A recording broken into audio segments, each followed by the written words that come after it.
Hi friends, എല്ലാവരും സുഖമായിട്ടിരിക്കുന്നു. അപ്പൊ ഞാൻ ഇന്ന് സെബാനിക്കാട് ഒരു അടുത്തൊരു കോമഡി ആയിട്ടാണ് വന്നത്. അപ്പൊ നമുക്ക് കോമഡി കാണാട്ടോ. എല്ലാരും ചിരിക്കാൻ റെഡി ആയിക്കോ.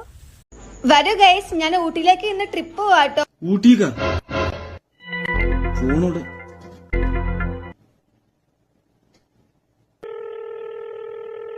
സിക്കിറ, ഞാൻ അങ്ങട്ടല്ലേ വിളിച്ചേ. സബൂറൊക്കെ ഞാൻ പറയട്ടെ. എന്താ സാധനം കൊടുത്തയക്കണം പറഞ്ഞിന്ന് ഒരാള് സെറ്റ് അയക്കണ്. പാണ്ടിലൂറിക്കാരൊന്നുമല്ല ബൈജി. സംഭവം എന്താന്ന് ഇങ്ങോട്ട് പറയും, ബാക്കി ഞാൻ എത്തി. ആടെ വിശ്വസിക്കാൻ പറ്റുന്ന ആൾ തന്നെയാണ്. വിത്ത് പ്രൂഫ് അടക്കാൻ വരുന്നത്. ഇൻസ്റ്റഗ്രാമിൽ വീഡിയോ ഒക്കെ ഉണ്ടാവും. അവിടെ എത്തണ വരെയുള്ള സാധനം എന്താന്ന് പറയും. ഒരു മിനിറ്റ് ഒന്ന് എഴുതിക്കാട്ടെ. 3 കിലോ അജൂറ, 2 കിലോ അച്ചപ്പ. എല്ലാം മോനത് തിന്നണ സാധനല്ലേ. തിന്നണ സാധനം കൊടുത്തയക്കാൻ പറ്റില്ല.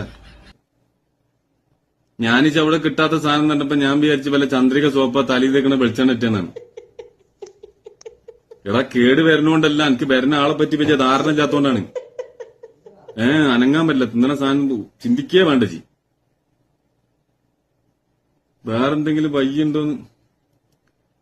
പിന്നെ പമ്പേഴ്സിന്റെ കവറിലിട്ട് പൊയിഞ്ഞ് കൊടുക്കേണ്ടി വരും. അതന്നെ എനിക്ക് വലിയ ഉറപ്പൊന്നുമില്ല. മണം പുറത്തേക്ക് വന്നിട്ടുണ്ടെങ്കിൽ അവിടെ എത്തുമെന്നുള്ളത്. അത് പ്രശ്നം. എന്തിനാണ് നയിച്ച കായ് കൊണ്ടേ കളിനെ. ഞാൻ വേറെ ആരെയും കിട്ടുമോ നോക്കട്ടെ. ശരി, നല്ല ആളെടുത്താണ് അച്ചപ്പം കൊടുത്തായി.